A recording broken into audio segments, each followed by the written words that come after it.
Siren বাজছে, শহরের পর শহর জেগে উঠছে আতঙ্কে। কারণ আকাশ থেকে নেমে আসছে এমন একটি অস্ত্র যেটা উৎক্ষেপণ স্থল থেকে হাজার কিলোমিটার দূরের মানুষকেও রাতের ঘুম কেড়ে নিতে যথেষ্ট। নাম তার কাদার-এভ। কাদার পরিবারের সবচেয়ে দূরপাল্লার সদস্য এই কাদার-এভ। উৎস খুঁজতে গেলে যেতে হবে শাহাব 3 পর্যন্ত, যার শিকড় আবার উত্তর কোরিয়া আর সোভিয়েত আমলের প্রযুক্তিতে গাঁথা। 2007 সালে প্রকাশ্যে আসে কাদার সিরিজ, কাদার-এস, কাদার-এইচ আর সবচেয়ে লম্বা পাল্লার কাদার-এভ, যার আনুমানিক রেঞ্জ প্রায় 1950 থেকে 2000 কিলোমিটার। এই দূরত্বের মধ্যে তাত্ত্বিকভাবে পড়ে ইসরায়েল, উপসাগরীয় রাষ্ট্রগুলো, এমনকি দক্ষিণ পূর্ব ইউরোপের একটি অংশ। বিশ্লেষকদের ভাষ্যমতে এটা 2 স্তরের নকশা, তরল জ্বালানির প্রথম স্তর আর বিচ্ছিন্নযোগ্য ওয়ারহেড অংশ। পুরনো শাহাব 3 যেখানে জ্বালানি ভরতে আর প্রস্তুত হতে ঘন্টার পর ঘন্টা সময় নিত, সেখানে কাদার প্রস্তুত হয়ে যায় মোটামুটি 30 মিনিটে। অর্থাৎ উৎক্ষেপণের আগে মাটিতে ধরার সময়টাই কমে যায়। দিক নির্দেশনা কাজ করে ইনার্শিয়াল নেভিগেশন আর জিপিএস সংশোধনের সমন্বয়ে, আর ওয়ারহেড অংশে থাকে এমন একটি কৌশল যা শেষ মুহূর্তে গতিপথ সামান্য বদলাতে পারে। মূলত নির্ভুলতা বাড়ানোর জন্য, ইন্টারসেপ্টর ফাঁকি দেওয়ার জন্য নয়। ওয়ারহেডের ওজন হতে পারে সর্বোচ্চ প্রায় 1000 কেজি পর্যন্ত। আর কিছু ভ্যারিয়েন্টে থাকে ক্লাস্টার মিউনিশন, একসাথে ছড়িয়ে পড়া একাধিক ছোট বিস্ফোরক, যার লক্ষ্যই থাকে প্রতিরক্ষা ব্যবস্থাকে জটিল করে তোলা।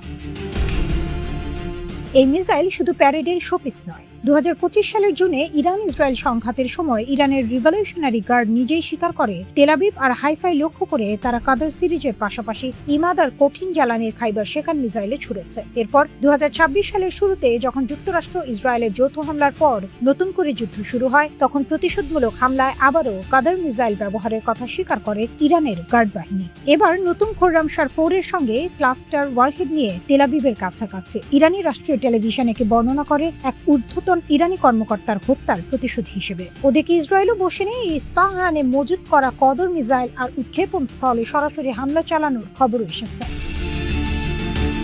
তবে আসল প্রশ্নটা এখন অন্যদিকে মন নিয়েছে। 7 আগস্ট আহবাজে জুমার নামাজে দাঁড়িয়ে ইরানের সিনিয়র ধর্মীয় নেতা আব্দুল নবী মুসাভি ফার্দ এক বিস্ফোরক ঘোষণা দেন। তার ভাষায়, ইরান এমনভাবে মিসাইলের পাল্লা বাড়ানোর প্রস্তুতি নিচ্ছে যাতে আমেরিকার মূল ভূখণ্ড নাগালের মধ্যে চলে আসে। তিনি দাবি করেন লক্ষ্য প্রায় 15,000 কিলোমিটার পাল্লা, যা তাত্ত্বিকভাবে যুক্তরাষ্ট্রের মূল ভূখণ্ড পর্যন্ত পৌঁছানোর সক্ষমতা দেবে।